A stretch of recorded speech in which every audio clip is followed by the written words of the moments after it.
जय सिया राम। सब सुख लाए तुम्हारी सरना, तुम रक्षक काहू को डरना। हनुमान चालीसा कितना पावरफुल है, इसकी क्या शक्ति है।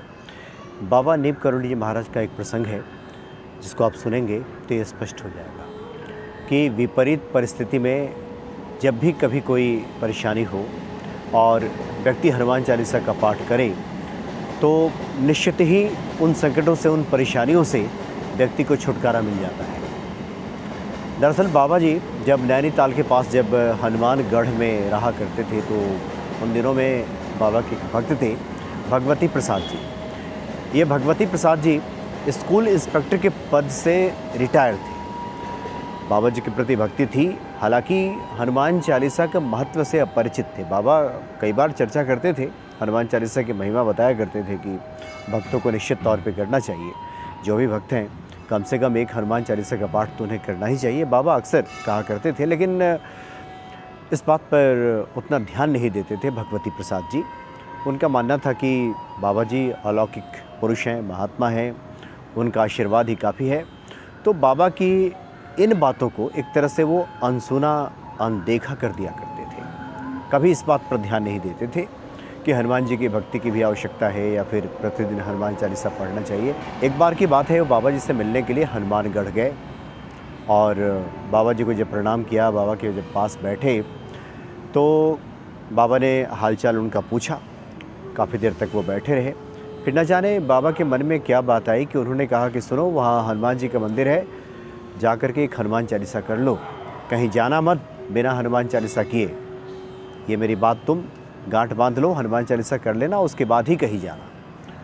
उसके बाद क्या हुआ कि काशीपुर के महाराजा की गाड़ी वहाँ पे आके खड़ी हो गई। तो बाबा जी काशीपुर के महाराजा के साथ चले गए गाड़ी में बैठकर। और इधर भगवती प्रसाद जी को लगा कि जब बाबा चले ही गए तो फिर क्या हनुमान चालीसा करना, वो तो यहाँ चले गए, अब हम भी अपने घर चलते हैं। एक तरह से उन्होंने बाबा के इस बात की अनदेखी कर दी, बिल्कुल इस पर ध्यान ही नहीं दिया, अनसुना कर दिया। जैसे एक कान से सुना हो और दूसरे कान से ये बात निकाल दी हो, ये स्थिति थी उनकी। बिल्कुल ही इस बात पर ध्यान नहीं दिया कि बाबा के कहे का कुछ मतलब होगा, इसके पीछे कुछ रहस्य छिपा होगा, हमें हनुमान चालीसा का पाठ करना चाहिए। उन्होंने तनिक भी ध्यान नहीं दिया। उसके बाद क्या हुआ कि वो घर जाने लगे। पहाड़ी रास्ता था, रास्ते से निकल रहे थे कि न जाने कहाँ से एक पत्थर ऊपर से लुढ़कता हुआ आया और उनके पैर पे जा कर के लग गया। पैर ज़ख्मी हो गया, पैर टूट गया। बाद में जो अन्य लोग थे, राहगीर थे, उनको उठा करके घर ले गए। उनके पैरों में प्लास्टर लगाना पड़ा। पूरे 1.5 महीने तक वो एक तरह से बेड रेस्ट की स्थिति आ गई। बाबा जी तो बड़े दयालु हैं, कृपालु हैं। उसके बाद जब उन्हें इस बात की जानकारी मिली कि जो स्कूल इंस्पेक्टर रहे हैं भगवती प्रसाद जी, उनकी ऐसी स्थिति हो गई, तो बाबा बड़े द्रवित हो गए। उन्होंने अपने भक्तों से कहा कि हमने भगवती को मना किया था कि ऐसे मत जाओ, हनुमान चालीसा पढ़ना, उसके बाद ही निकलना। उसने मेरी बात ही नहीं मानी। बाबा अपने उस भक्त को देखने के लिए उनके घर पे चले गए और वहाँ जा कर के पुनः अपने भक्त से कहा, भगवती प्रसाद जी से, कि देखो हनुमान चालीसा की बड़ी शक्ति है, उन्हीं हनुमान जी के सहारे तो हम भी चलते हैं। ये जो तुम मेरे पास आते हो और तुम्हें लगता है कि हम महात्मा हैं, हम संत हैं, हम कृपा करेंगे, ये सब तो उन्हीं हनुमान जी की कृपा है। इस बात को तुम क्यों नहीं समझते? इसलिए एक बात गांठ बांध लो, हनुमान चालीसा अवश्य करना।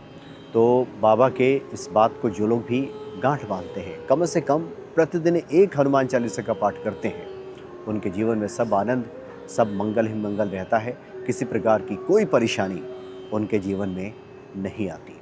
तो बड़ी अद्भुत महिमा है हनुमान चालीसा की और नित्य तौर पे हनुमान चालीसा का पाठ अवश्य ही भक्तों को करते रहना चाहिए। और इस सभी फलों का प्रदाता है, इसकी जो प्रत्येक चौपाइयाँ हैं अपने आप में महामंत्र हैं। बाबा नीम करोली जी महाराज के कई प्रसंग इस प्रकार के हैं जिसमें उन्होंने हनुमान चालीसा की महिमा के बारे में ही बहुत कुछ बताया है और भक्तों को बताया है। 2 बातों पर बाबा का विशेष तौर पे जोर रहता था कि एक तो व्यक्ति राम नाम का लेखन करे या राम नाम का जप करे और दूसरा हनुमान चालीसा का पाठ करे। और जब भी अवसर मिले, मौका मिले तो हनुमान जी का दर्शन भक्तों को अवश्य करते रहना चाहिए। तो इस प्रसंग को सुनने के बाद, पढ़ने के बाद, मनन करने के बाद ये बिल्कुल स्पष्ट हो जाएगा कि हनुमान चालीसा की क्या शक्ति है। समय समय पे जो साधु महात्मा हैं इसकी शक्ति से भक्तों को अवगत कराते रहते हैं, और जो भक्त इन बातों पर विश्वास करके, भरोसा करके हनुमान चालीसा का पाठ करते हैं, उनके जीवन में कभी कोई अमंगल नहीं होता। उनके जीवन में सब आनंद ही आनंद रहता है। तो बड़े अद्भुत हैं बाबा नीम करोली जी महाराज। जय श्री राम।